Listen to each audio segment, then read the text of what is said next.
철모에 스며든 땀방울이 턱을 타고 흘러내렸다. 아스팔트가 내뿜는 지열과 흙먼지가 뒤섞인 공기는 폐부를 짓눌렀고 목구멍에서는 소의 냄새가 났다.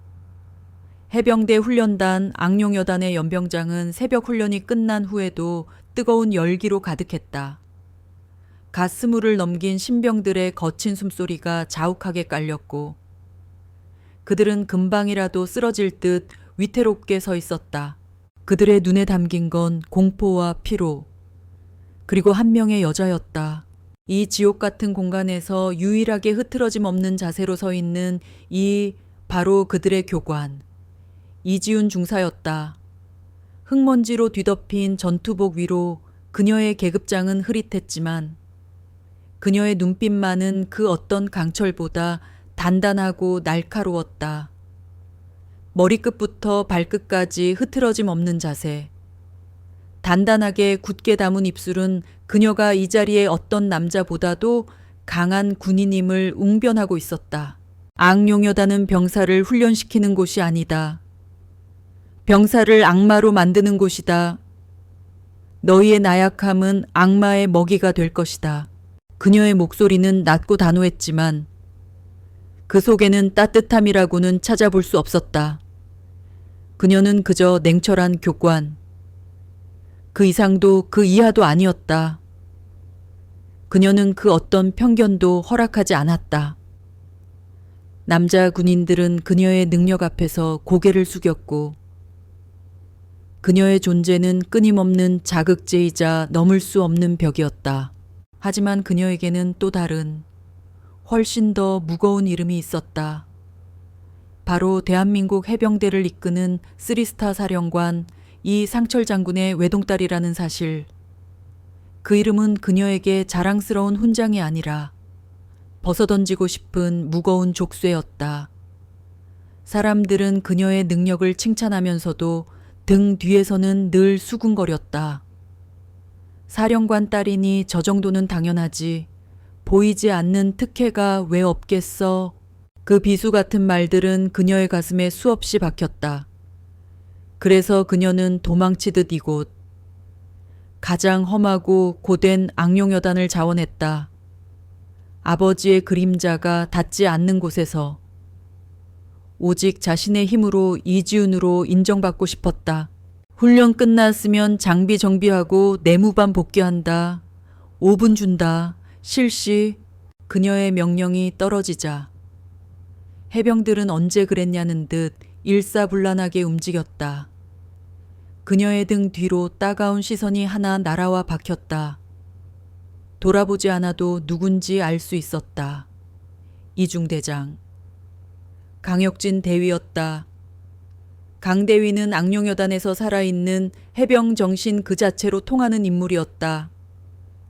안 되면 될 때까지라는 해병대 신조를 광적으로 신봉하는 남자. 그에게 해병이란 극한의 고통 속에서 피어나는 강철의 꽃이었다. 인권, 합리성, 효율, 그런 단어들은 나약한 육지 것들의 자기 위안일 뿐이라고 공공연히 떠들고 다녔다. 강대위의 훈련은 혹독함을 넘어 잔혹하다는 평을 들었지만 누구도 감히 이의를 제기하지 못했다. 그의 뒤에는 전통이라는 거대한 방패가 버티고 있었고 여단장조차 그의 해병다운 방식에 묵인하는 지지를 보내고 있었다. 강대위는 이 중사가 부임한 첫날부터 그녀를 탐탁지 않게 여겼다. 사령관의 딸이라는 배경은 차치하더라도 그녀가 훈련 방식에 대해 조목조목 제기하는 문제들이 그의 심기를 건드렸다. 비효율적인 야간 구보 대신 서킷 트레이닝 도입, 무조건적인 얼차려 대신 과학적인 데이터에 기반한 체력 관리, 부상병에 대한 즉각적인 의료 조치. 그녀의 주장은 모두 합리적이었지만 강대위의 귀에는 해병 정신에 대한 정면 도전으로 들렸다. 특히 병사들이 자신보다 이 중사를 더 따르고 신뢰하는 모습은 그의 자존심에 깊은 상처를 냈다. 이 중사! 강대위가 천천히 다가왔다. 그의 얼굴에는 비릿한 미소가 걸려 있었다. 아까 그 신병. 훈련 중에 부상당한 놈 아닌가? 그걸 싸고 도는 게 이 중사 방식인가? 상처는 더 큰 상처로 잊게 하는 것이 해병의 방식일 텐데 보고 드립니다. 최병은 훈련 중 철조망에 스친 가벼운 찰과상입니다. 감염의 우려가 있어 응급 처치했을 뿐입니다. 중대장님께서 말씀하시는 더 큰 상처가 전투력 유지에 어떤 도움이 되는지 묻고 싶습니다. 이지우는 조금도 물러서지 않고 그의 눈을 똑바로 쳐다보며 말했다. 그녀의 눈빛은 서슬 퍼런 칼날 같았다. 강대위의 미간이 꿈틀거렸다. 사사건건 말대꾸를 하는 것도 모자라. 자신의 방식을 정면으로 부정하는 저 눈빛이 그는 견딜 수 없이 싫었다. 말대꾸하는 버릇은 여전하군. 하긴 믿는 구석이 있으니 무서울 게 없겠지. 사령부에서 전화 한 통이면 별이라도 따줄 텐데. 안 그런가? 노골적인 비아냥이었다. 사령관 딸이라는 그녀가 가장 듣기 싫어하는 말을 정확히 찔렀다. 이지훈의 어깨가 순간 굳었지만 그녀는 이내 평정을 되찾았다. 여기서 무너지면 그가 원하는 대로 되는 것이다. 저는 해병대 하사 이지훈입니다. 그 이상도 그 이하도 아닙니다. 중대장님께서도 제 계급과 이름만 기억해 주시면 감사하겠습니다. 그녀는 짧게 경례를 붙이고 돌아섰다. 더 이상 상대할 가치가 없다는 무언의 압박이었다. 홀로 남겨진 강대위의 얼굴이 붉게 달아올랐다. 그는 주먹을 꽉 쥐었다. 손톱이 손바닥을 파고드는 고통보다 더한 모멸감이 온몸을 휘감았다. 계집 따위가 그는 언젠가 반드시 저 오만한 계집의 코를 납작하게 만들어주리라 다짐했다. 저 반짝이는 계급장과 사령관의 딸이라는 허울을 모두 벗겨내고 자신의 발밑에 무릎 꿇게 만들 것이라고. 그날 오후 여단 전체에 비상이 걸렸다. 서해 북방 한계선 인근에서 북한 경비정의 도발이 포착되었고 전부대 최고 수준의 전투 준비 태세가 발령되었다. 악룡여단은 당장이라도 적진에 상륙해 심장을 도려낼 준비를 해야 했다. 강대위의 눈이 번뜩였다. 그에게 위기는 곧 기회였다. 자신의 해병다운 훈련 방식을 증명하고 이지훈의 나약한 합리주의가 얼마나 허상에 불과한지 깨닫게 해줄 절호의 기회. 전 중대원 완전 무장하고 연병장 집합. 지금부터 실전 대비 야간 장거리 기동 훈련을 실시한다. 목표는 악룡여단의 최고봉. 불지옥봉이다. 이건 훈련이 아니다. 실전이다. 강대위의 고함이 스피커를 찢을 듯 울려 퍼졌다. 이지훈의 얼굴이 굳어졌다. 한낮의 폭염으로 이미 병사들의 체력은 바닥나 있었다.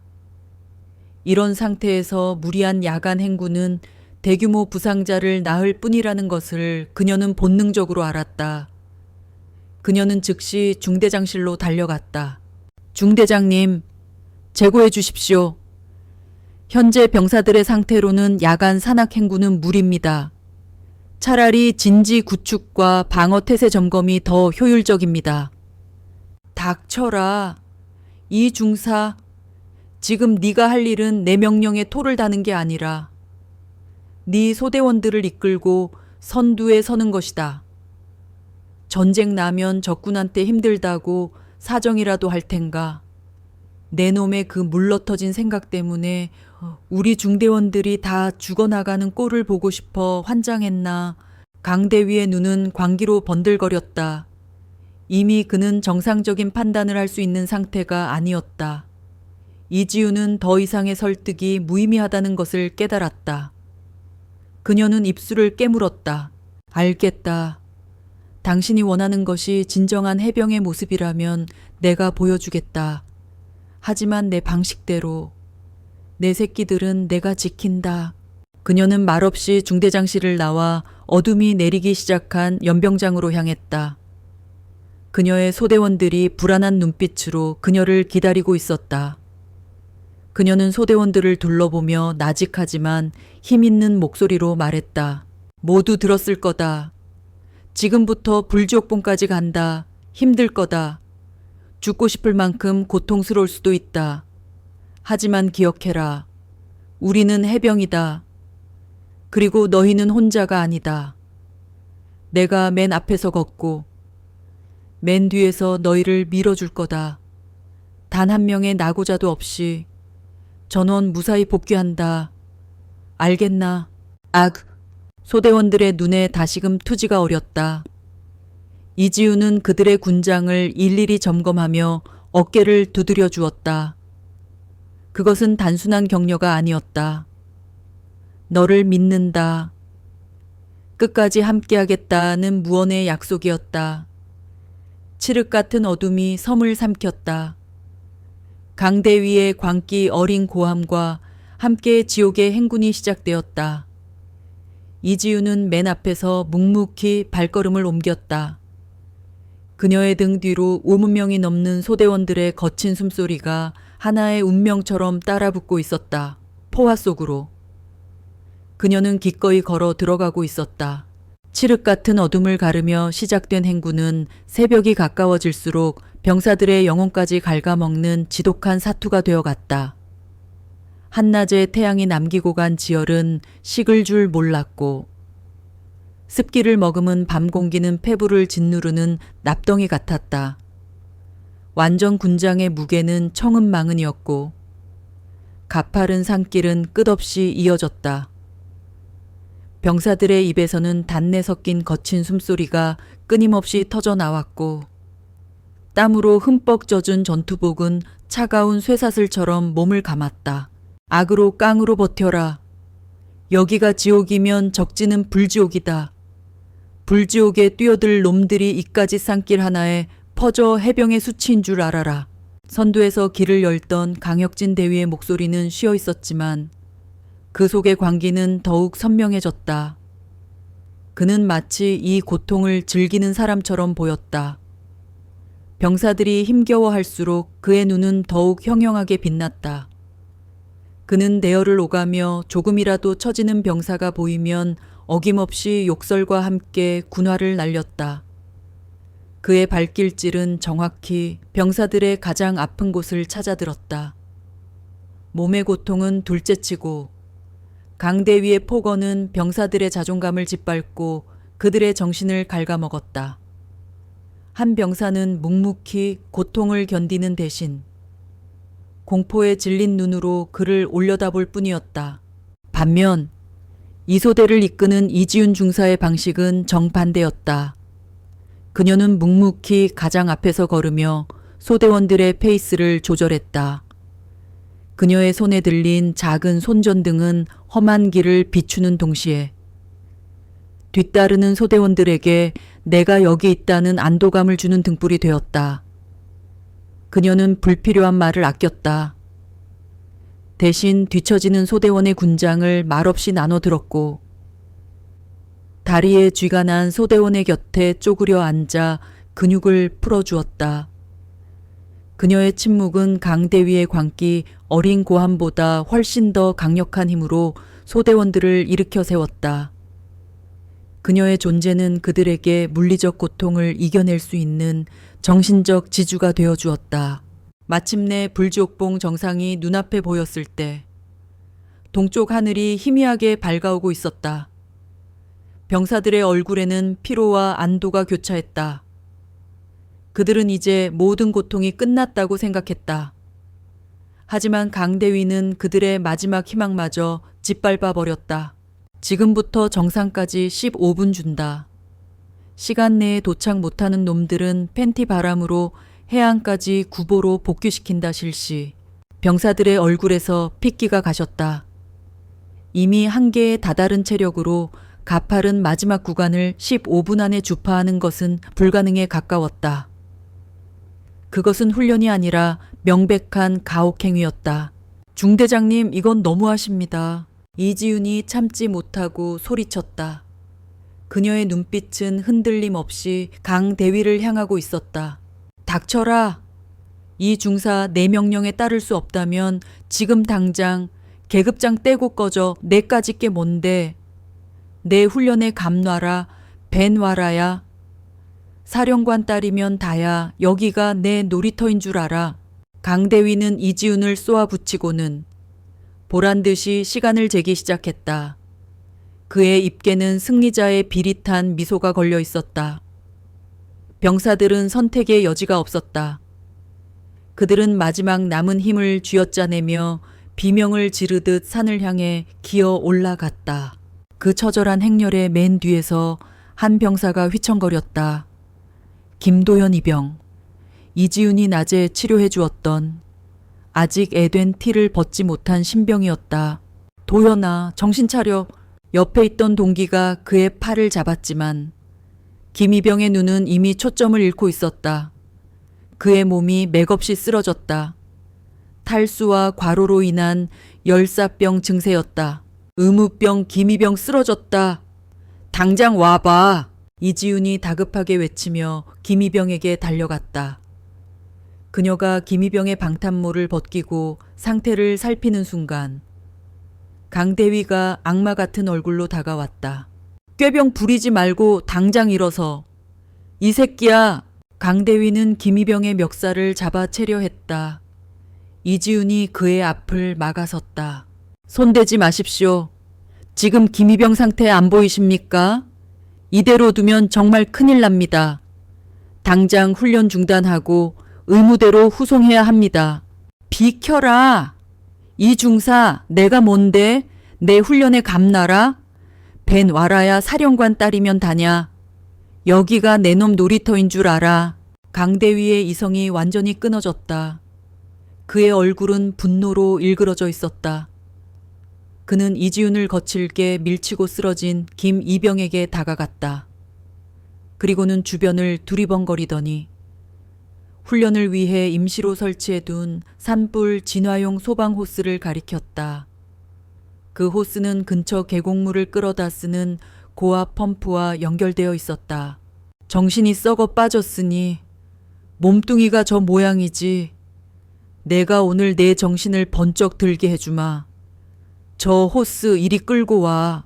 주변에 있던 병사들의 얼굴이 하얗게 질렸다.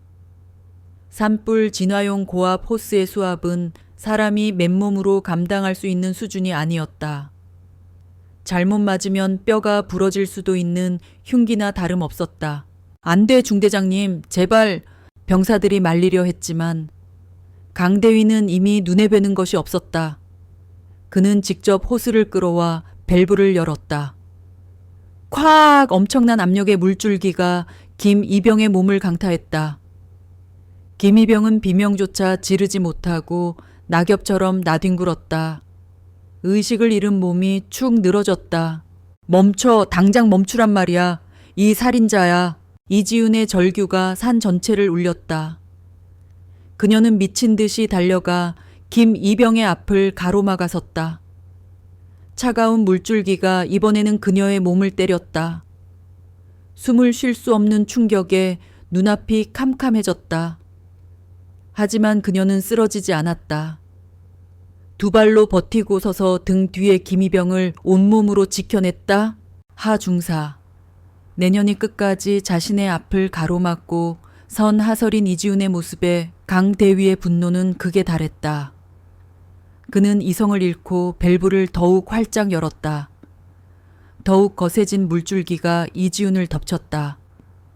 그녀의 몸이 뒤로 밀려나며 근처에 있던 급수탑 철제 기둥에 머리를 강하게 부딪혔다.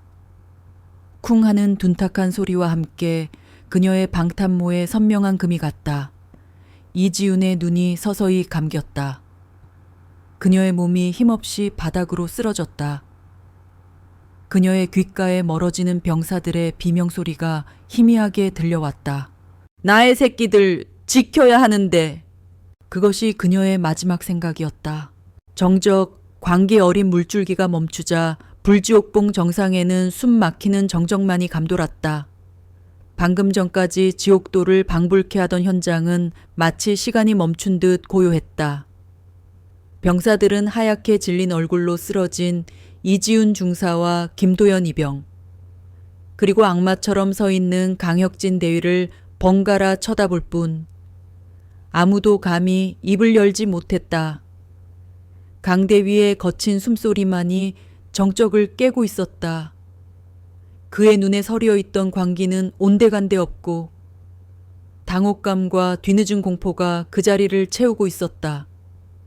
축 늘어진 두 사람, 특히 선명하게 금이 간 이지훈의 방탄모는 그의 이성을 되돌리기에 충분했다. 내가 무슨 짓을... 하지만 후회하기엔 너무 늦었다. 그는 본능적으로 상황을 수습해야 한다는 생각에 사로잡혔다. 애월 멍하니 보고 있어 둘 다 의무대로 옮겨 훈련 중 탈진으로 인한 단순 사고다 알았나 오늘 있었던 일에 대해 외부, 특히 사령부에 발설하는 놈은 내가 누군지 알지 해병대에서 영원히 매장시켜버릴 줄 알아. 강대위의 목소리는 공포로 떨리고 있었지만 그 협박의 무게는 여전히 유효했다. 병사들은 겁에 질린 채 고개를 끄덕였다. 그들은 강혁진이라는 존재가 가진 힘과 그가 휘두르는 전통이라는 이름의 폭력이 얼마나 무서운지 잘 알고 있었다. 그들은 서둘러 두 사람을 들쳐 업고 산길을 내려가기 시작했다. 강대위는 그 자리에 남아 미친 듯이 주변을 정리했다. 널브러진 소방 호스를 감추고 피자국이 남았을지도 모를 바닥을 흙으로 덮었다. 완전 범죄. 그는 이 사건을 완벽하게 덮을 수 있다고 생각했다. 이지훈이 사령관의 딸이라는 사실이 오히려 그에게는 유리하게 작용할 수도 있었다. 이 상철 사령관이 외동딸의 군 생활에 불미스러운 사고가 있었다는 사실을 외부에 알리고 싶어 하지는 않을 테니까. 악룡여단 의무대에 도착했을 때 당직을 서고 있던 군의관 서진우 중위의 미간이 찌푸려졌다. 그는 해군 사관학교를 졸업하고 함정 근무를 거쳐 이곳에 온 원칙과 소신이 강한 인물이었다.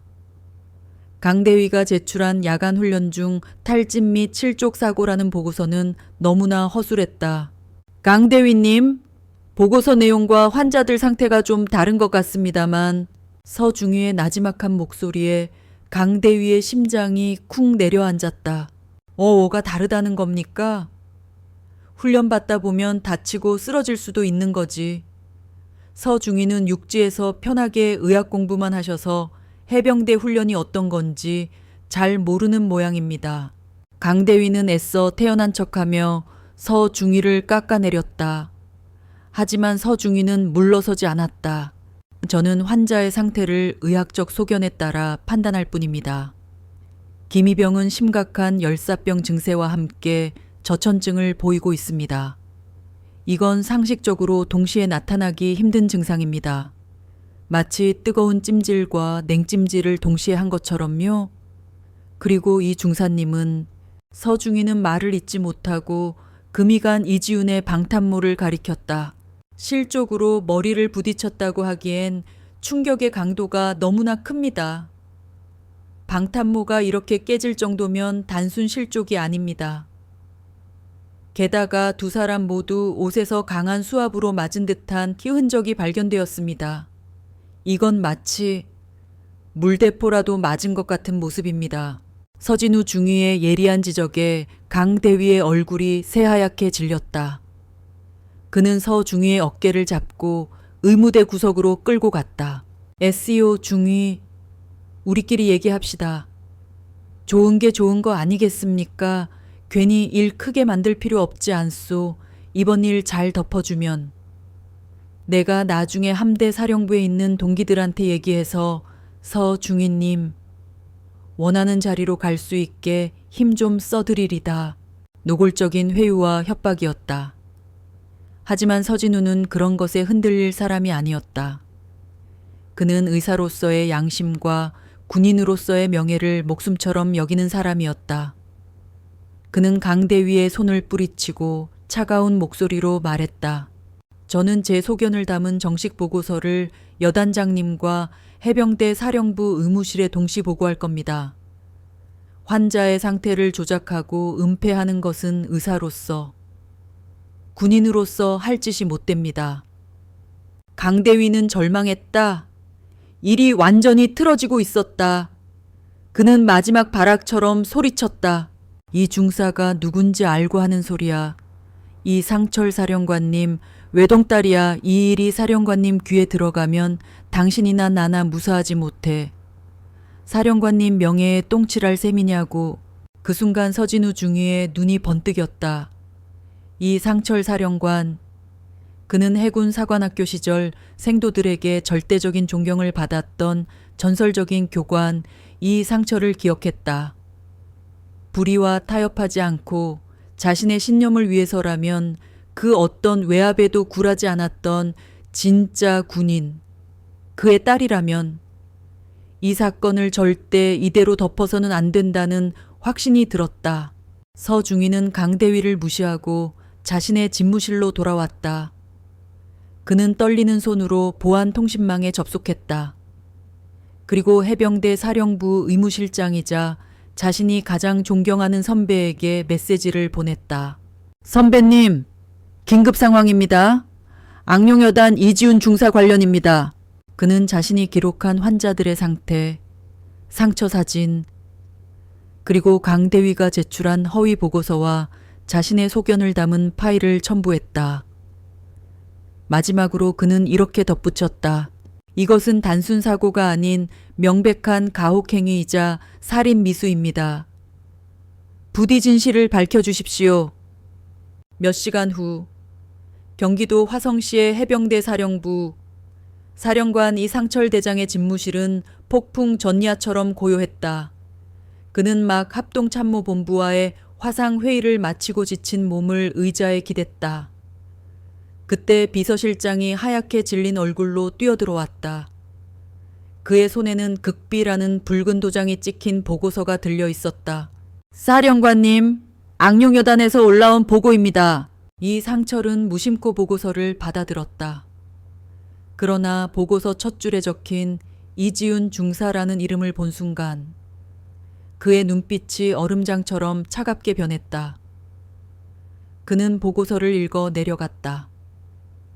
그의 손이 미세하게 떨리기 시작했다. 고압 물줄기, 깨진 방탄모, 살인 미수, 보고서의 단어 하나하나가 비수가 되어 그의 심장에 박혔다.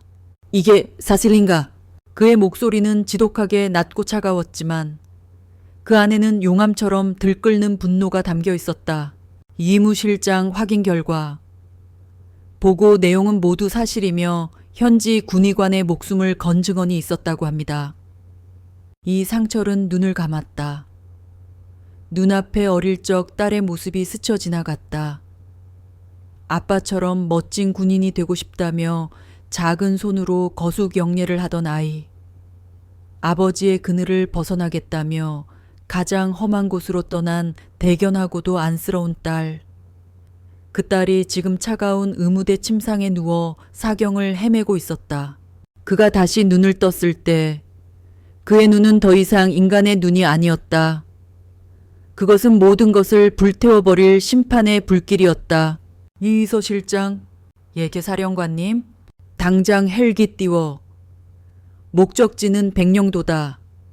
그리고 법무실장, 감찰실장, 헌병대장 전원 내 사무실로 집합시키도록 5분 준다.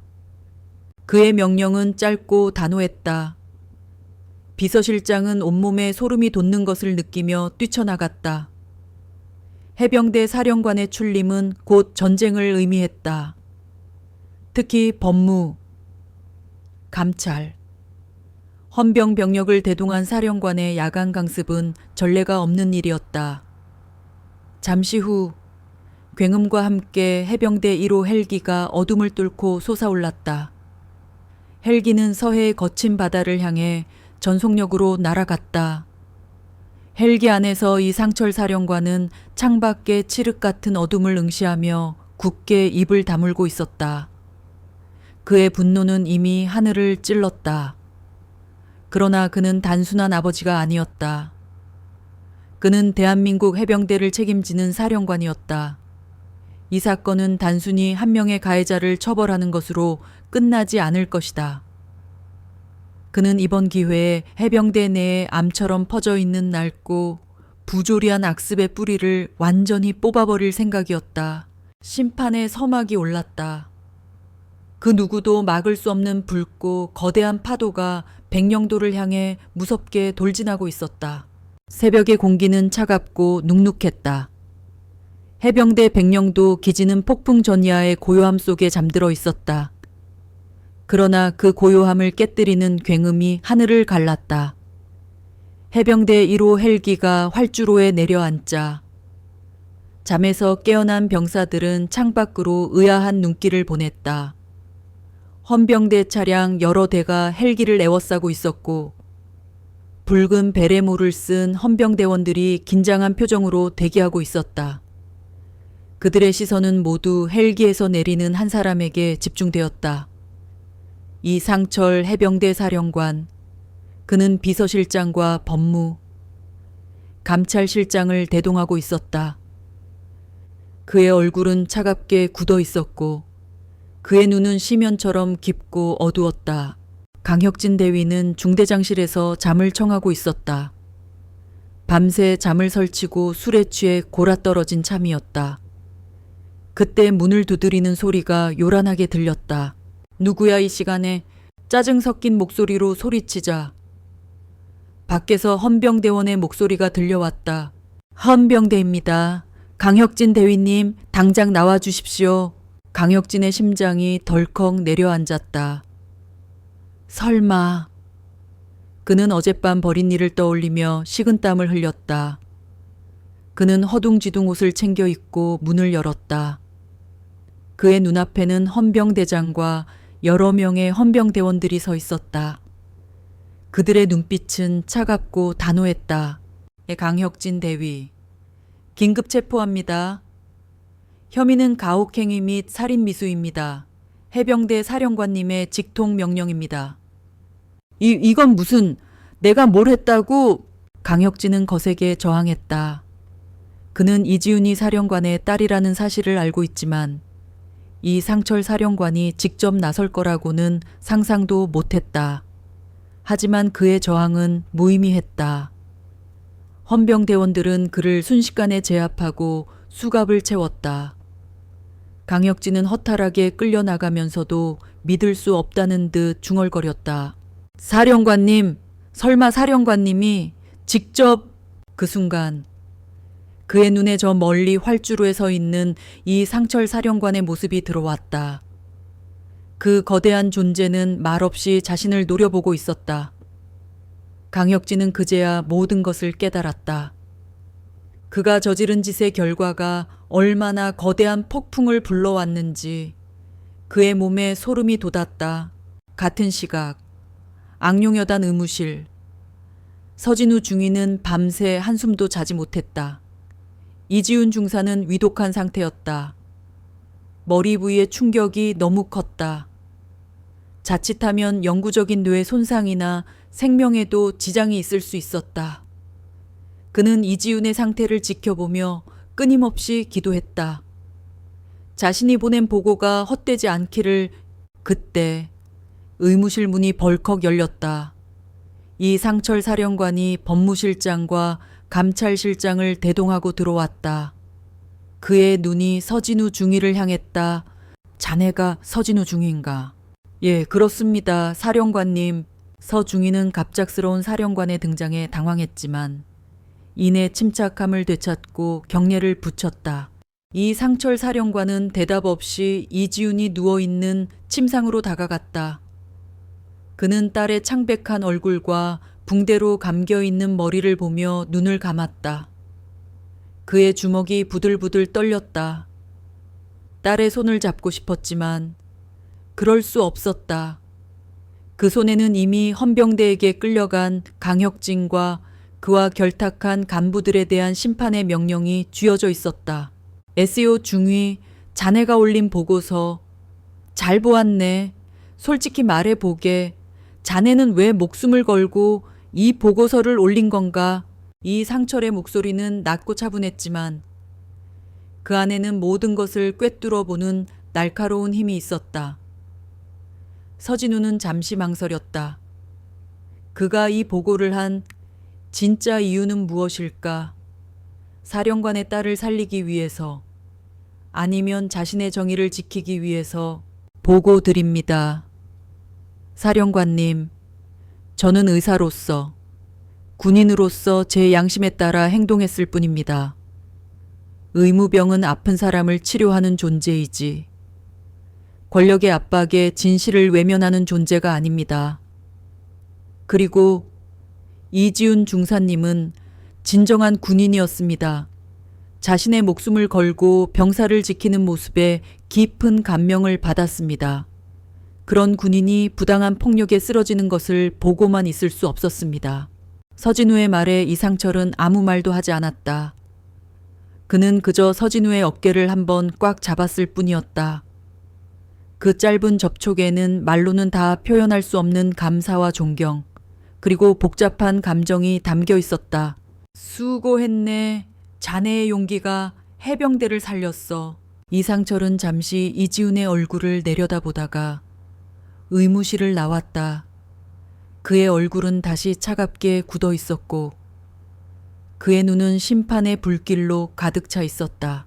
밖에는 악룡여단장과 주임원사가 땀을 뻘뻘 흘리며 서 있었다. 그들의 눈에는 공포가 서려 있었다. 이상철은 그들을 보자마자 차갑게 내뱉었다. 여단장, 당장 전 부대원 연병장으로 집합시켜 지금부터 내가 직접 조사한다. 단 한 명의 예외도 없다. 그리고 이 사건과 관련된 모든 보고서를 내 책상에 올려 한 글자라도 틀리면 자네는 해병대에서 2번 다시 발붙이지 못할 줄 알아. 여단장은 겁에 질려 고개를 끄덕였다. 그의 뒤에 서 있던 주임원사는 이미 다리에 힘이 풀려 주저앉을 뻔했다. 감찰실장, 법무실장, 지금부터 감찰 및 법무조사를 시작한다. 강혁진 대위는 물론 그의 훈련 방식에 동조하고 은폐를 시도한 모든 간부를 색출해 단 한 명도 놓치지 마. 그들이 해병대에 있을 자격이 있는지 철저히 심판해 주게. 이상철의 명령은 거침이 없었다.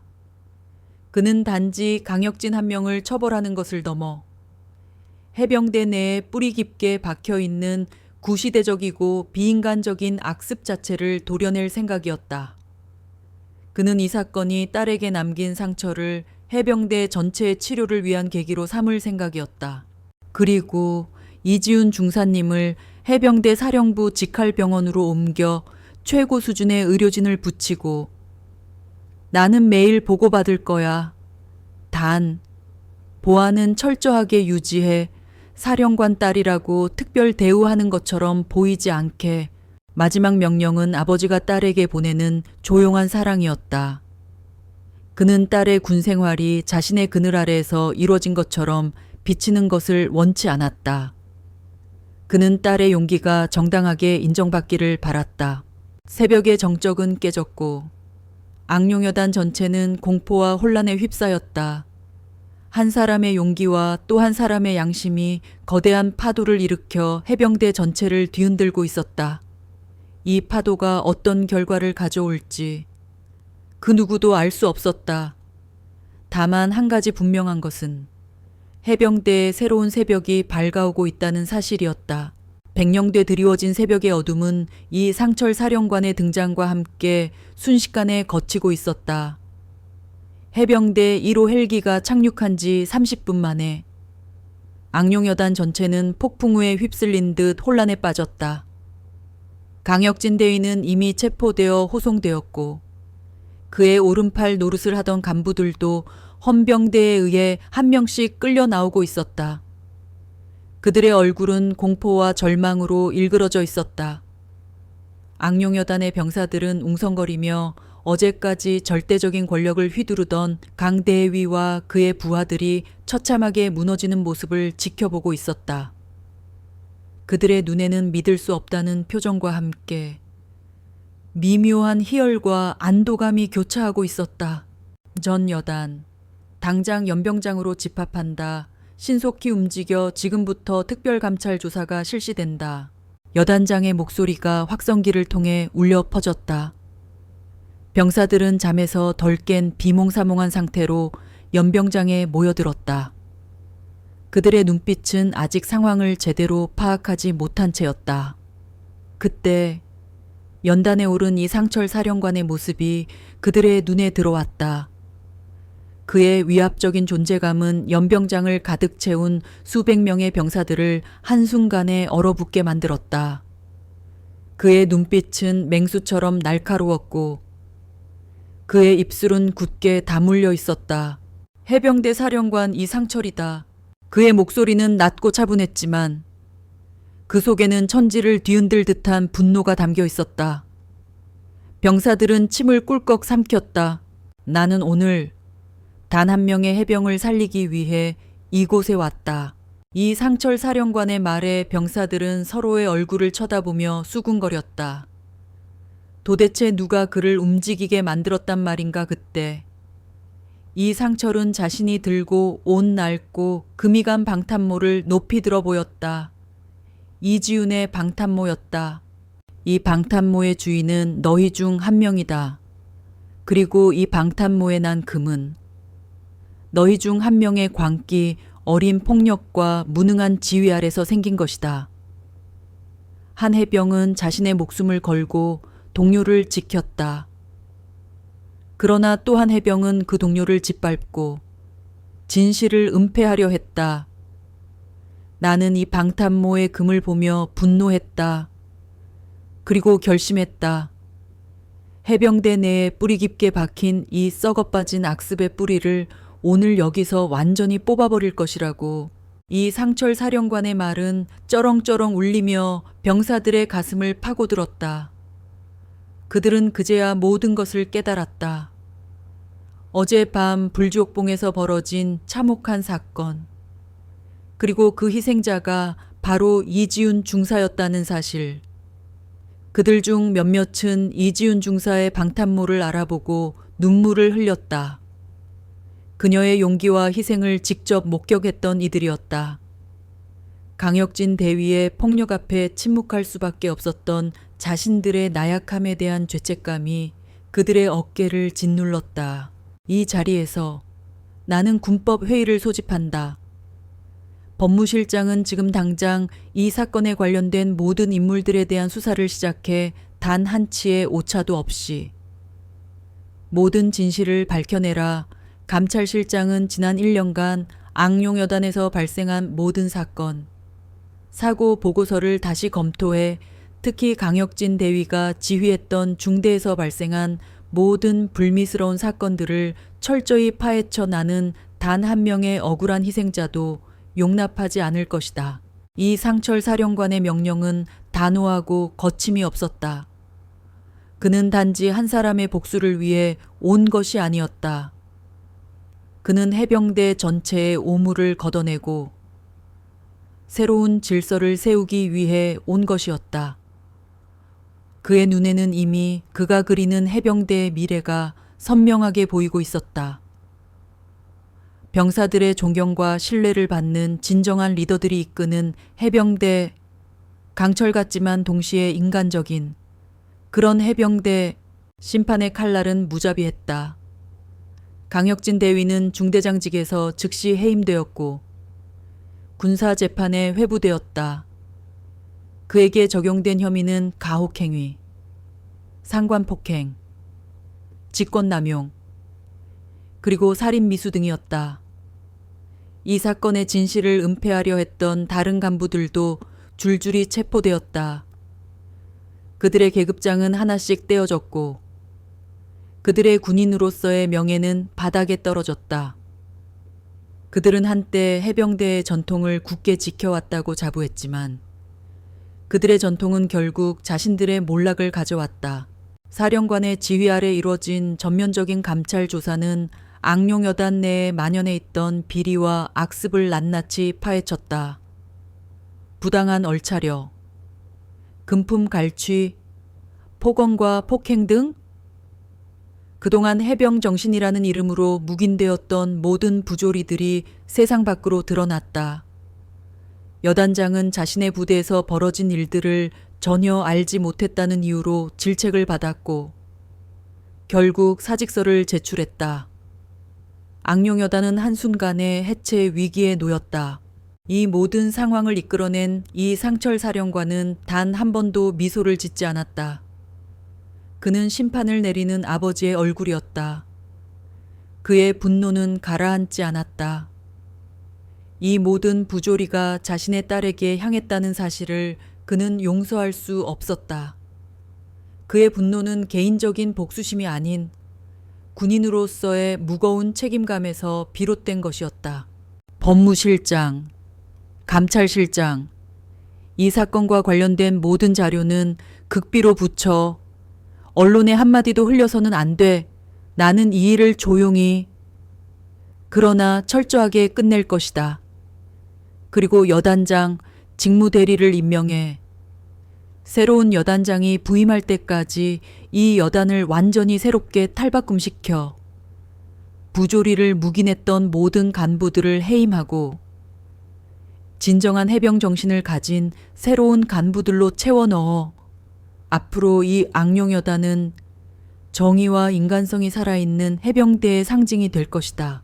이 상철 사령관의 마지막 명령은 마치 새로운 시대를 여는 선언과도 같았다. 그의 말에는 흔들림 없는 확신이 담겨 있었다. 병사들은 이 상철 사령관의 카리스마와 단호함에 경외심을 느꼈다. 그들은 자신들이 목숨을 걸고 따를 수 있는 진정한 지도자가 어떤 사람인지 깨달았다. 심판의 파도가 휩쓸고 간 악룡여단의 연병장은 새벽의 차가운 공기 속에서 새로운 역사를 맞이할 준비를 하고 있었다. 이 상철 사령관은 딸의 붕대로 감겨있는 머리를 떠올리며 비로소 그의 첫 번째 목표가 달성되었음을 직감했다. 이제 그는 딸의 회복을 기다려야 했다. 서울 근교에 위치한 해군사령부 직할병원. 최고 수준의 보안과 의료진의 보살핌 속에 이지우는 병상에 누워 있었다. 외부와 철저히 단절된 병실은 고요했지만 그녀의 내면은 거친 폭풍이 휘몰아치고 있었다. 깨진 방탄모처럼 그녀의 마음에도 깊은 금이가 있었다. 몸의 상처는 서서히 아물어가고 있었지만 마음의 상처는 더욱 깊어지는 것 같았다. 이게 내가 원했던 게 아닌데 그녀는 나직이 중얼거렸다. 강혁진 대위의 폭력과 부대의 부조리를 세상에 알리고 싶었던 것은 맞았다. 하지만 그 방법이 아버지의 힘을 빌려서가 되기를 원한 적은 한 번도 없었다. 이 상철 사령관의 등장과 그의 거대한 권력은 이지훈이 스스로의 힘으로 이뤄내려 했던 모든 노력을 한순간에 덮어버린 것처럼 느껴졌다. 사람들은 이제 그녀를 폭력의 희생자가 아니라 사령관의 딸로만 기억할 것이다. 역시 아빠 찬스였네. 결국은 배경 믿고 설치다가 일 터트린 거 아니야. 쏟아질 비난이 벌써부터 그녀의 귀에 들리는 듯했다. 그녀는 자신의 용기와 희생이 한순간에 무력해진 것 같은 허탈감에 휩싸였다. 이 상철 사령관은 매일 밤 딸의 병실을 찾아왔다. 그는 군복이 아닌 편안한 차림으로 왔지만 그의 어깨에 얹혀있는 책임감의 무게는 여전했다. 그는 딸의 손을 잡거나 머리를 쓰다듬지 않았다. 그저 멀찍이 서서 딸을 지켜보거나 아무 말 없이 의자에 앉아있는 경우가 대부분이었다. 그는 딸의 자존심을 건드리지 않으려 애쓰고 있었다. 하지만 이지우는 그런 아버지의 노력이 오히려 자신을 더 초라하게 만든다고 느꼈다. 어느 날 밤 병실에는 무거운 침묵이 흘렀다. 이지우는 더 이상 참을 수 없었다. 그녀는 눈을 감은 채 아버지에게 물었다. 아빠는 왜 오신 거예요? 해병대 사령관으로서 온 건가요? 아니면 딸의 아버지로서 온 건가요? 이 상철은 눈을 떴다. 그의 눈빛은 고뇌에 차 있었다. 그 둘을 나눌 수 있을까? 사령관으로서 자네에게 일어난 부조리를 그냥 지나칠 수는 없었어. 그리고 아버지로서 내 딸이 다쳤다는 사실을 알았는데 아무것도 하지 않고는 견딜 수 없었다. 그게 문제예요. 아빠가 오시는 바람에 제가 싸워 이기려 했던 모든 것들이 다 무의미해졌어요.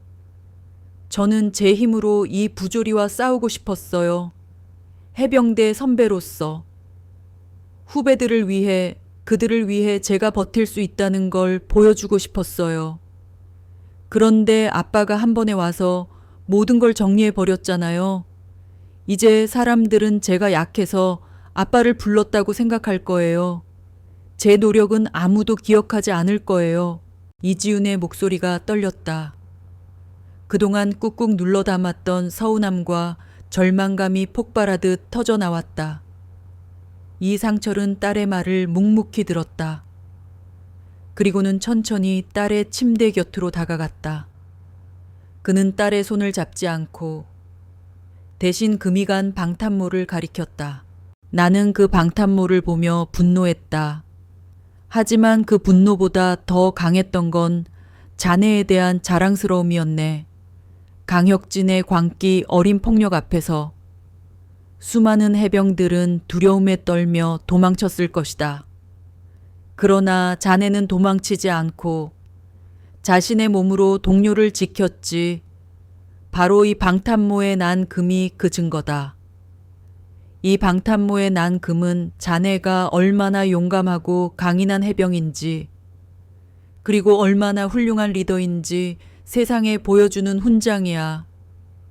내가 한 일은 그 훈장이 빛을 발할 수 있도록 장애물을 치워준 것뿐이다. 이 상철의 목소리는 낮았지만 그 울림은 이지훈의 가슴을 깊게 파고들었다. 이 세상에는 혼자서 해결할 수 없는 일들이 있다. 자네가 용기를 내어 맞섰고 그 용기가 서진우 중위와 같은 양심적인 군인을 움직였고 그 양심이 다시 나를 움직였다. 이 사건은 한 사람의 힘으로 해결된 게 아니야. 자네의 희생과 용기, 서중위의 양심, 그리고 나의 책임감이 함께 만들어낸 결과일세. 해병대 내에 뿌리 깊은 암세포를 제거하기 위해선 사령관의 권한이 필요했어. 그걸 내가 한 거고, 하지만 그 수술의 칼날을 들게 한 것은 바로 자네였네. 이지훈의 눈에서 뜨거운 눈물이 흘러내렸다. 그녀는 그동안 자신이 얼마나 잘못 생각했는지 깨달았다.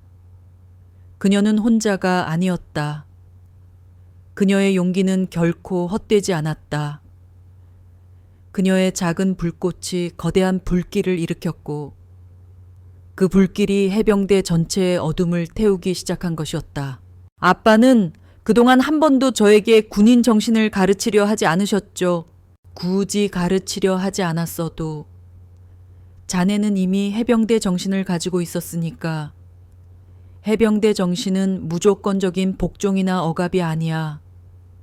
동료를 지키기 위해 희생하는 것, 그것이 진짜 해병 정신일세. 자네는 이미 그 정신을 실천하고 있었네. 두 사람은 오랜 침묵 속에 서로를 바라보았다. 그들의 눈에는 서로에 대한 깊은 이해와 존경이 담겨 있었다. 이지훈은 비로소 마음속의 응어리를 풀어놓을 수 있었다. 그녀는 더 이상 자신의 용기가 헛되었다고 생각하지 않았다. 아빠의 힘을 빌린 것이 아니라 자신의 용기가 아빠의 힘을 움직였다는 것을 깨달았다. 아빠, 제가 뭘 해야 할까요? 다시 군대로 돌아가고 싶지 않아요.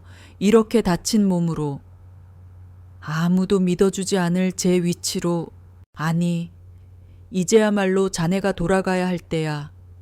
그 상처와 그 용기야말로 자네가 얻은 가장 귀한 자산이야. 그 상처를 통해서만 얻을 수 있는 통찰력이 있지. 자네의 경험은 앞으로의 해병대를 위해 꼭 필요해.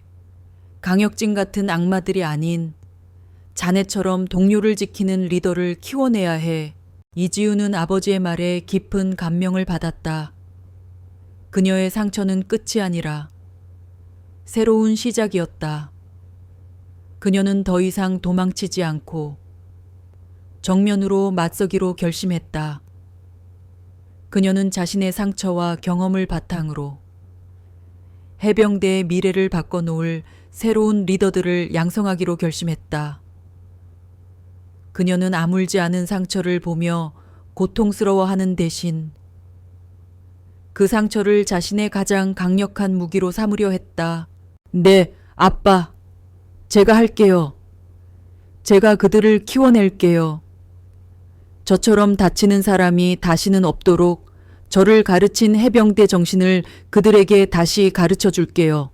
그녀의 눈빛은 다시 예전의 강인함을 되찾았다. 이 상철은 딸의 머리를 조심스럽게 쓰다듬었다. 이 행동은 한때 그녀가 벗어나려 했던 사령관의 딸이라는 족쇄가 아니라 이제는 그녀가 자랑스럽게 받아들일 군인 선배의 격려가 되었다. 두 사람의 마음은 비로소 하나가 되었다. 이 상철 사령관의 전폭적인 지지 아래 이지훈 중사는 해군사관학교 부설 해병대 교육단으로 전출을 명받았다. 그녀의 새로운 보직은 해병대 초급 간부 훈련관이었다. 몸의 상처는 거의 아물었지만 머리에는 여전히 흉터가 남아 있었다. 그녀는 그 흉터를 가리기 위해 머리를 짧게 잘랐고 이제는 그녀의 가장 강인한 상징이 되었다. 병원을 나서며 그녀는 뒤를 돌아보지 않았다. 그녀의 발걸음은 힘찼고 그녀의 눈빛은 흔들림이 없었다. 그녀는 더 이상 과거의 비극에 갇힌 희생자가 아니었다. 그녀는 해병대의 미래를 이끌어갈 새로운 교육자가 되었다. 해병대 교육단에 도착한 그녀는 곧바로 훈련관 회의에 참석했다. 회의실 안의 공기는 차갑고 딱딱했다. 그녀의 소문을 익히 들었던 훈련관들은 그녀를 경계하는 눈빛으로 쳐다보았다. 특히 30년 가까이 초급 간부들을 교육해온 베테랑 훈련관 박원익 상사는 그녀를 노골적으로 경멸하는 눈빛으로 바라보고 있었다. 박 상사는 해병대의 전통과 위계를 그 어떤 가치보다 중요하게 생각하는 인물이었다. 그는 이지훈이 해병대 정신을 위반하고 고발하여 아버지의 힘을 빌려 사태를 해결했다고 생각했다. 그는 이지훈이 이곳에 있는 것 자체가 해병대의 수치라고 여겼다. 회의가 시작되고 이지훈은 자신의 훈련 계획을 발표했다. 그녀의 계획은 기존의 방식과는 완전히 달랐다. 안녕하십니까?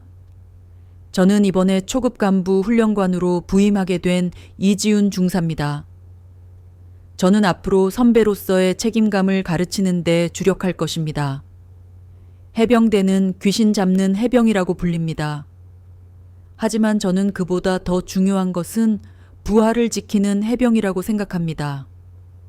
강한 정신력과 체력도 중요하지만 무엇보다도 리더는 자신의 부하를 소중히 여기고 보호할 줄 알아야 합니다.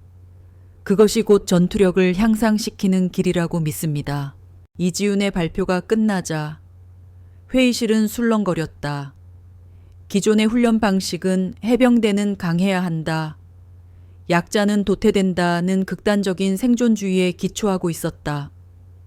그러나 이지훈은 정반대의 이야기를 하고 있었다. 무슨 해병이 부하를 지키는 것부터 배웁니까? 해병은 싸우는 법부터 배워야 합니다. 정신력을 강화하기 위해 구타와 폭언도 불사하는 것이 해병대의 전통입니다. 그런 물러터진 방식으로는 전쟁에서 단 한 명도 살아서 돌아오지 못합니다. 박원익 상사가 자리에서 벌떡 일어나 소리쳤다. 그의 얼굴은 분노로 붉게 달아올랐다. 이지훈은 조금도 동요하지 않았다. 그녀는 차분한 목소리로 반박했다. 박 상사님, 죄송하지만 저는 다른 의견입니다. 강갑과 공포로 훈련된 군인은 위기 상황에서 본능적으로 자신만을 생각하게 됩니다. 그것은 동료애와 당열력을 파괴합니다. 반면 존중과 신뢰를 바탕으로 한 리더십은 부하들의 잠재력을 끌어내고 위기 상황에서도 서로를 믿고 의지하며 끝까지 싸울 수 있게 만듭니다. 우리는 강한 해병을 만드는 것을 넘어 함께 승리하는 해병을 만들어야 합니다. 이지윤의 논리는 명확했다. 하지만 박상사는 귀를 막았다. 그는 이지윤의 의견을 받아들일 수 없었다. 그것은 지난 30년간 그가 쌓아온 모든 것을 부정하는 것이나 다름없었다. 이 중사, 훈련은 실전입니다. 머릿속으로만 생각하는 이상적인 이야기 말고 현실을 직시하십시오. 사령관 딸이라는 배경을 믿고 여기에서 말도 안 되는 이상론을 펼치려고 하지 마십시오. 해병대는 엘리트 학교가 아닙니다. 목숨을 걸고 싸우는 전사들을 양성하는 곳입니다. 박상사의 비난은 비수처럼 날카로웠다. 회의실 안의 다른 훈련관들도 고개를 끄덕이며 박상사의 의견에 동조했다. 이지윤은 혼자였다. 그녀는 박상사를 똑바로 쳐다보며 말했다. 그렇습니다. 훈련은 실전입니다. 그래서 저는 실전에서 통하는 리더십을 가르칠 것입니다. 부하들이 제 목숨을 기꺼이 바칠 수 있도록 만드는 리더십 말입니다. 저는 저를 믿고 따르는 훈련병들을 실망시키지 않을 것입니다. 저는 제 방식대로 증명할 것입니다. 그녀의 말에는 흔들림 없는 확신이 담겨 있었다. 그녀의 첫 수업이 시작되었다. 훈련병들은 이지윤 중사의 젊은 나이와 여성이라는 사실에 의아해했다. 그들의 머릿속에는 아직 해병대는 남자의 세계라는 편견이 깊이 박혀 있었다. 오늘부터 여러분의 훈련을 책임질 이지윤 중사입니다. 여러분이 이곳에 온 이유는 해병대 초급 간부로서 가장 강인한 군인이 되기 위함일 것입니다. 하지만 저는 오늘 여러분에게 다른 이야기를 해주고 싶습니다. 가장 강한 군인은 가장 강하게 싸우는 군인이 아니라 가장 용감하게 동료를 지키는 군인입니다. 이지윤은 자신의 머리에 난 흉터를 보여주며 이야기를 시작했다. 그녀는 강혁진 대위와의 사건을 미화하거나 과장하지 않았다. 그저 담담하게 자신이 겪었던 고통과 그 고통 속에서 깨달은 리더십의 본질을 이야기했다. 저는 그날 제 목숨을 걸고 한 명의 부하를 지켰습니다. 제가 그를 지키기 위해 몸을 던졌을 때 저에게 남은 것은 육체적인 고통과 배신감뿐이었습니다. 그러나 그 순간 저는 깨달았습니다. 진정한 리더십은 부하들에게 무조건적인 복종을 요구하는 것이 아니라 부하들이 기꺼이 자신을 믿고 따르게 만드는 것이라는 것을요. 부하들이 믿고 따르는 리더는 그 어떤 상황에서도 부하를 버리지 않을 것이기 때문입니다. 훈련병들은 그녀의 이야기에 귀를 기울였다. 그들의 눈빛에는 처음으로 경외감이 서리기 시작했다. 그들은 그녀가 겪은 고통을 상상할 수 없었다. 그녀의 이야기는 그들에게 단순한 훈련이 아닌 생과 사를 가르는 실전의 이야기로 다가왔다. 이지윤은 훈련 방식을 완전히 바꾸었다. 구타와 폭언은 완전히 사라졌고 대신 과학적인 체력 훈련과 정신교육이 그 자리를 채웠다. 그녀는 훈련병들에게 강압적인 명령을 내리는 대신 그들의 의견을 경청하고 함께 토론했다. 훈련병들은 그녀를 중사님이라고 부르는 대신 교관님이라고 부르며 존경심을 표했다. 이지윤의 반란은 작은 파문을 일으켰다. 다른 훈련관들은 그녀를 비웃거나 무시했지만 그녀는 개의치 않았다. 그녀는 자신의 방식이 옳다는 것을 알고 있었다. 박원익 상사는 이지윤의 훈련 방식을 끊임없이 비난했다. 그는 이지윤의 훈련병들을 물렁이라고 조롱했고 자신의 훈련병들에게는 더욱 혹독한 훈련을 시켰다. 그는 이지윤의 방식이 결국 해병대를 나약하게 만들 것이라고 확신했다. 지켜봐라. 이지윤 내놈의 그 말랑한 방식이 해병대를 망치게 될 테니.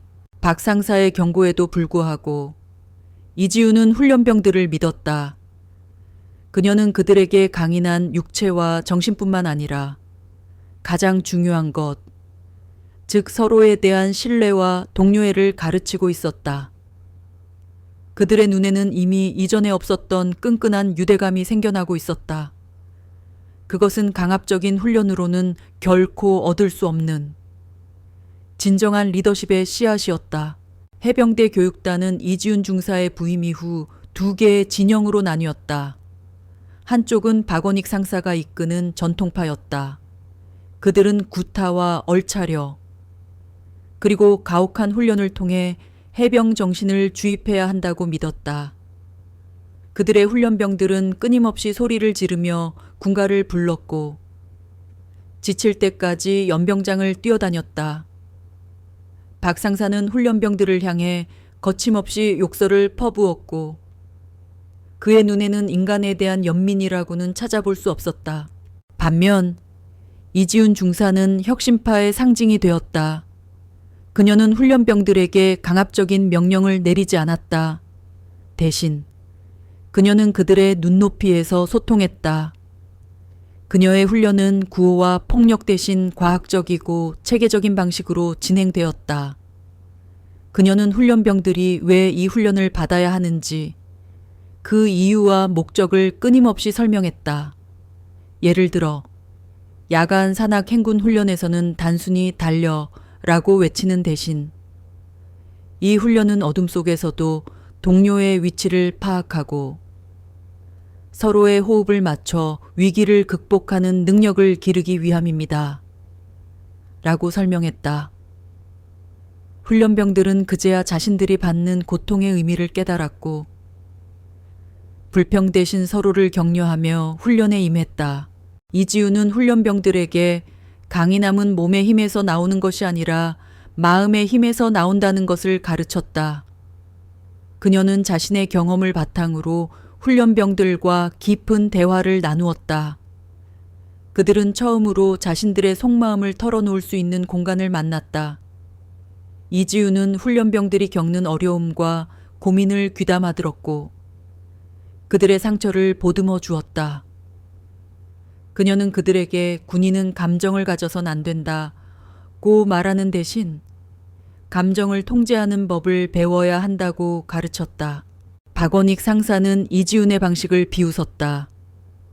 저런 물렁한 방식으로 키운 놈들이 전쟁터에 나가서 뭘 할 수 있겠어. 총 한 번 맞아보면 바로 꼬리 내릴걸. 그는 자신의 훈련병들이 이지훈의 훈련병들보다 훨씬 강하다고 믿었다. 그는 이지훈의 훈련병들을 아가라고 조롱하며 그들을 깎아내렸다. 그의 훈련병들은 자신들이 더 강하다는 자부심에 취해 있었고 이지훈의 훈련병들을 은근히 무시했다. 하지만 이지훈은 박 상사의 비난에 흔들리지 않았다. 그녀는 자신의 방식이 옳다는 것을 알고 있었다.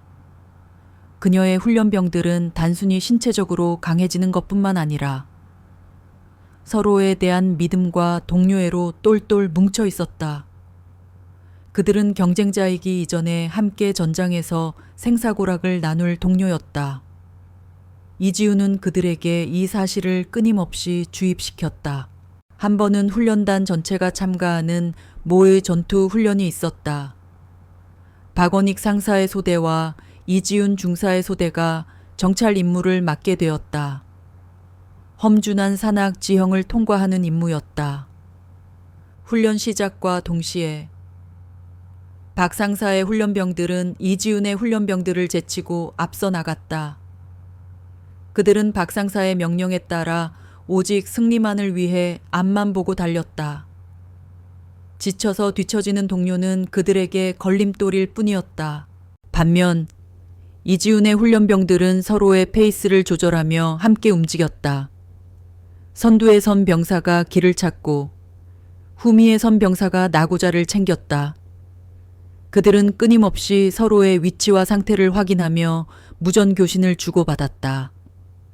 박 상사의 소대가 중간에 길을 잃고 헤매기 시작했을 때도 이지훈의 소대는 침착하게 지도를 보며 정확한 위치를 찾아냈다.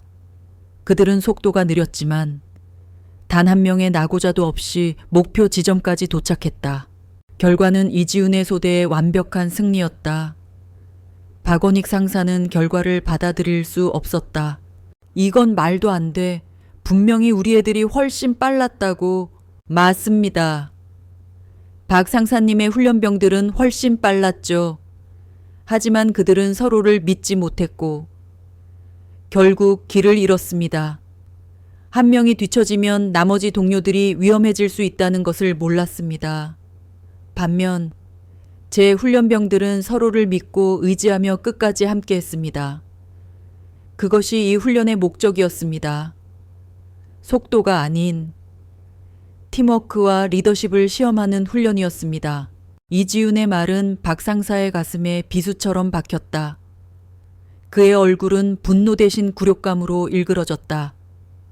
그는 자신의 훈련병들이 이지훈의 훈련병들보다 약하다는 사실을 처음으로 깨달았다. 그의 방식은 개인의 강인함은 키웠을지언정 집단의 힘은 키우지 못했다. 이 사건 이후 이지훈의 존재는 훈련단 내에서 더욱 확고해졌다. 그녀의 소문을 듣고 찾아오는 훈련병들이 늘어났다. 박원익 상사는 여전히 그녀를 경계했지만 그의 훈련 방식에는 미묘한 변화가 생기기 시작했다. 그는 이지훈의 훈련을 몰래 엿보았고 그녀가 훈련병들과 나누는 대화를 귀담아 들었다. 이지훈은 훈련병들에게 이렇게 말했다. 리더가 되면 여러분은 부하들의 모든 것을 책임져야 합니다. 그들의 목숨, 그들의 안전, 그들의 미래까지도. 그래서 리더는 강해야 합니다. 하지만 그 강함은 폭력과 권위에서 오는 것이 아닙니다. 동료를 지키고자 하는 마음, 그것이 진짜 강함입니다. 그녀는 훈련병들의 눈을 하나씩 마주치며 말했다. 그녀의 진심은 그들의 마음에 깊이 새겨졌다. 그녀의 훈련병 중 한 명인 박민주는 그녀의 가르침을 누구보다도 깊이 받아들였다. 그는 이지훈을 자신의 롤모델로 삼고 그녀처럼 동료를 지키는 리더가 되겠다고 다짐했다.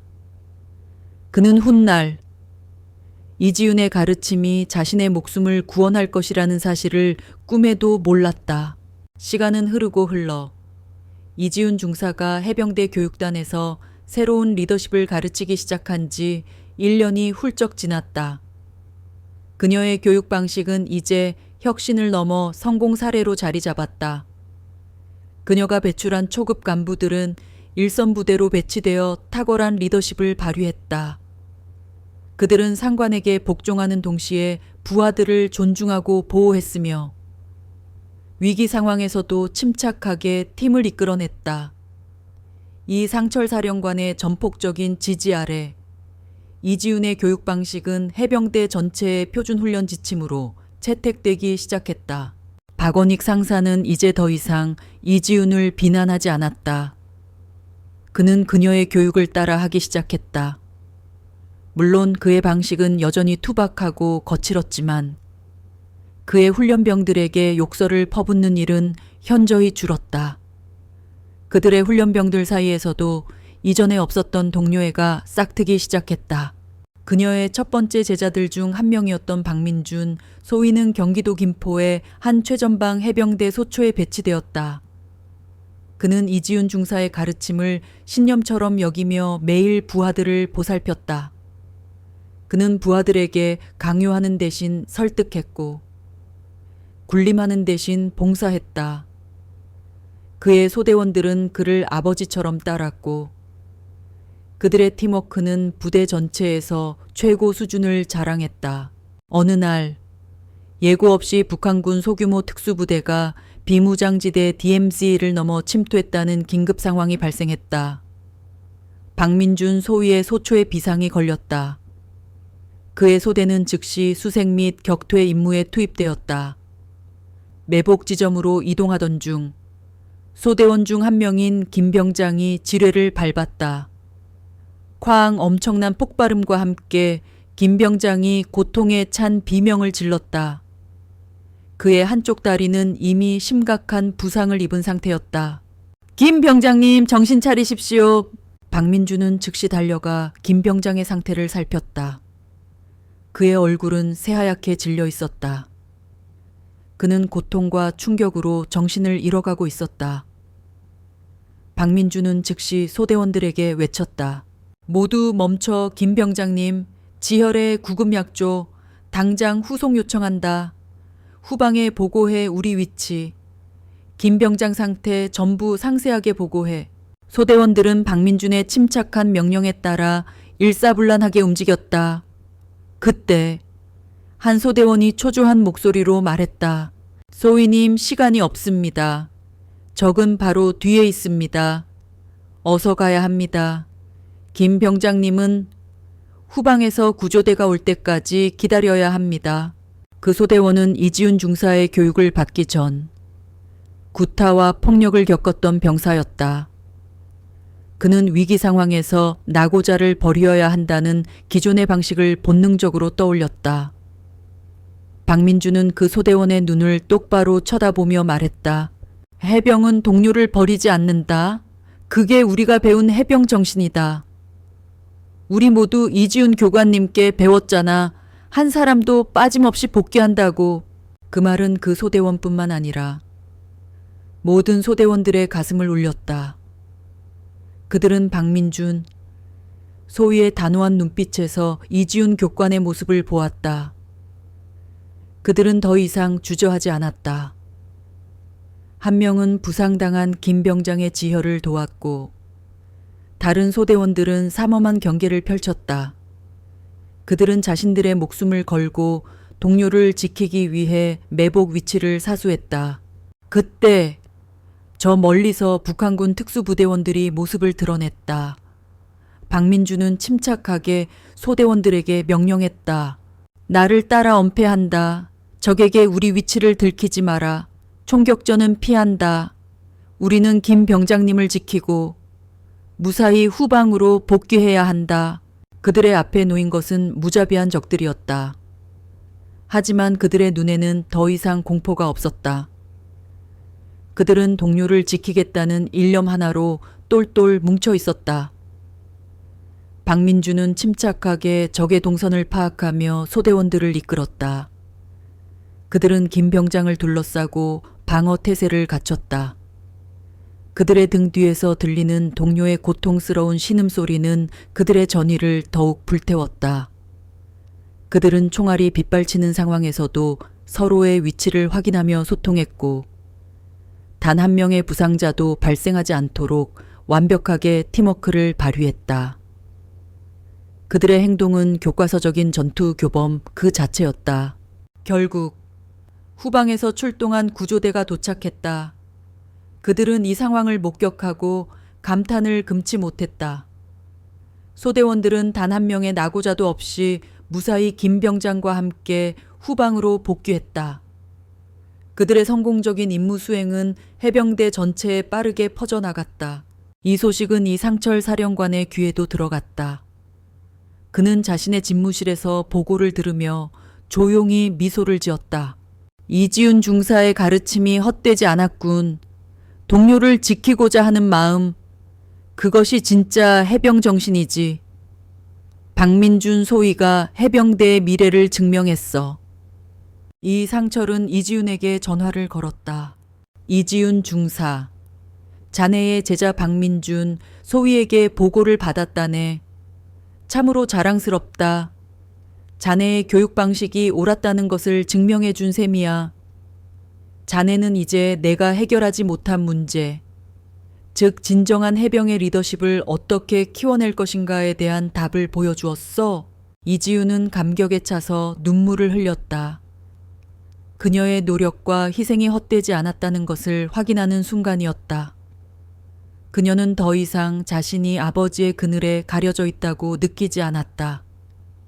그녀는 이제 자신의 존재 자체로 빛을 내고 있었다.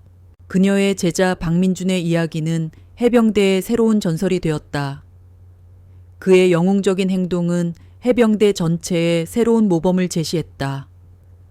해병대는 강혁진 대위와 같은 구시대적인 인물들의 그림자에서 벗어나 이지훈과 박민준 같은 새로운 리더들의 시대에 들어서게 되었다. 박민준 소위의 영웅적인 행동은 해병대 전체에 빠르게 퍼져나갔고 그의 이야기는 새로운 해병 정신의 상징이 되었다. 강혁진 대위와 같은 구시대의 인물들이 남긴 상처와 부조리는 이제 서서히 치유되고 있었다. 이지훈 중사는 더 이상 아버지의 딸이 아닌 해병대의 미래를 이끌어갈 존경받는 교육자이자 선구자로 인정받았다. 그녀는 자신의 상처를 통해 얻은 통찰력으로 수많은 후배들의 삶을 긍정적으로 변화시켰다. 그녀의 교육 철학은 단순했다. 리더는 부하를 이끄는 사람이 아니라 부하를 보호하는 사람이다. 이 단순한 진리는 해병대 교육단 전체를 변화시켰다. 박원익 상사를 비롯한 기존의 훈련관들도 이지훈의 방식에 동조하기 시작했다. 그들은 더 이상 훈련병들을 짐승처럼 다루지 않았다. 대신 그들은 훈련병들에게 존경과 신뢰를 보여주었고 훈련병들은 그들의 진심에 보답하듯 더욱 강하고 끈끈한 팀워크를 만들어냈다. 한편 강혁진 대위에 대한 군사재판은 무겁게 진행되었다. 그가 저지른 가혹행위와 살인미수 혐의는 물론 그동안 해병대 내에서 해병정신이라는 이름으로 저질러졌던 수많은 부조리들이 세상에 드러났다. 그의 재판은 단순한 개인의 일탈이 아니라 해병대 전체의 부패한 뿌리를 드러내는 공판이 되었다. 강혁진은 자신의 행위가 정당했다고 끝까지 주장했지만 그의 변명은 아무런 설득력을 얻지 못했다. 그는 결국 가혹행위 및 살인미수죄로 중형을 선고받았다. 해병대는 그의 이름과 기록을 영원히 역사에서 지웠다. 이 모든 변화의 중심에 있었던 이 상철 사령관은 조용히 자신의 마지막 군 생활을 정리하고 있었다. 그는 자신의 임기를 마치고 명예롭게 전역할 준비를 하고 있었다. 그는 언론의 스포트라이트를 받는 것을 극도로 꺼려했다. 그는 자신이 한 일은 단지 아버지로서 그리고 해병대 사령관으로서 당연히 해야 할 일을 했을 뿐이라고 말했다. 그는 딸의 용기가 이 모든 변화를 시작하게 했다는 것을 잊지 않았다. 마지막 근무일 그는 조용히 해병대 사령부를 둘러보았다. 복대는 이지훈과 박민준의 이야기가 담긴 사진과 기사들이 전시되어 있었다. 그들의 눈에는 강한 전사로서의 투지와 함께 동료를 향한 따뜻한 연민이 담겨 있었다. 그들의 이야기는 해병대의 새로운 역사이자 미래가 되었다. 이상철은 자신의 집무실로 돌아와 창밖을 바라보았다. 창밖에는 해병대 교육단의 훈련병들이 훈련을 받고 있었다. 그들은 더 이상 구타와 욕설에 시달리지 않았다. 그들은 서로를 격려하며 땀을 흘렸고 그들의 얼굴에는 피로와 함께 자부심이 깃들어 있었다. 그들의 곁에는 이지훈이 서 있었다. 그녀는 그들의 눈을 하나하나 마주치며 따뜻한 미소를 지어주었다. 그녀는 이제 어릴 적 아버지가 보여주었던 것처럼 후배들의 가장 든든한 등불이 되어주고 있었다. 그 모습을 보며 이상철의 얼굴에 잔잔한 미소가 번졌다. 그는 비서실장에게 조용히 말했다. 이제 내려놓을 때가 된 것 같군. 그의 목소리에는 후련함과 함께 안도감이 담겨 있었다. 그는 딸이 자신의 그늘을 벗어나 스스로의 길을 걷고 자신의 철학을 이어받아 해병대의 미래를 이끌어 나가는 것을 보았다. 그것이야말로 그가 군인으로서 이뤄낸 가장 큰 업적이었다. 이상철은 이지훈에게 마지막으로 전화를 걸었다. 지훈아, 내일 아빠 저녁식에 올 거니? 네, 당연하죠. 아빠가 자랑스러워요. 이지훈의 목소리는 밝고 맑았다. 한때 아버지의 힘을 빌려야만 했던 자신을 자책했던 그녀는 이제 아버지를 존경하고 사랑하는 딸이 되어 있었다. 이상철은 아무 말 없이 전화를 끊었다. 그의 눈가에 눈물이 맺혔다. 그것은 지난 세월의 고단함과 딸에 대한 미안함, 그리고 자랑스러움이 뒤섞인 눈물이었다. 며칠 후, 이상철 사령관의 저녁식이 열렸다. 수많은 해병들이 그를 떠나보내기 위해 모였다. 저녁사에서 그는 이렇게 말했다. 해병은 강해야 합니다. 하지만 그 강함은 결코 폭력과 권위에서 나오는 것이 아닙니다. 동료를 사랑하고 조국을 사랑하며 불의에 맞서 싸우는 용기에서 나오는 것입니다. 저는 이제 해병대를 떠납니다. 그러나 저는 이지훈 중사와 박민준, 소위 같은 새로운 시대의 해병들이 이끌어갈 해병대의 미래를 믿습니다.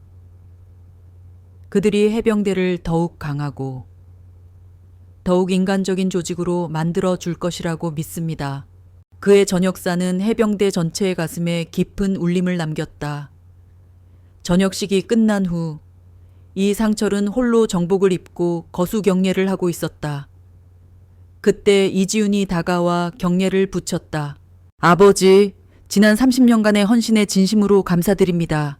고생했다. 지훈아, 이제는 내 차례다. 두 사람은 조용히 서로를 껴안았다. 그들의 포옹에는 그동안의 모든 오해와 상처가 치유되는 따뜻함이 담겨 있었다. 에필로그. 그 후 몇 년이 흘렀다. 이지훈은 교육단에서 전설적인 교관으로 명성을 떨쳤다. 그녀가 가르친 제자들은 해병대 곳곳에서 이지훈 사단이라 불리며 새로운 바람을 일으켰다. 박민준 소위는 소령으로 진급하여 해병대 교육단으로 돌아와 그녀의 동료가 되었다. 한 해병대원의 책상 위에는 낡은 방탄모 하나가 놓여 있었다. 방탄모에는 금이가 있었지만 마치 훈장처럼 반짝이고 있었다. 방탄모 옆에는 이상철 장군과 이지훈 중사가 함께 찍은 사진이 놓여 있었다. 사진 속 두 사람은 서로를 바라보며 따뜻한 미소를 짓고 있었다. 그들은 해병대의 과거와 현재, 그리고 미래를 상징하는 영웅들이었다. 그들의 이야기는 해병대 전체에 새로운 희망을 심어주었고, 그 희망은 강한 해병대, 인간적인 해병대의 미래를 만들어 나갈 것이다.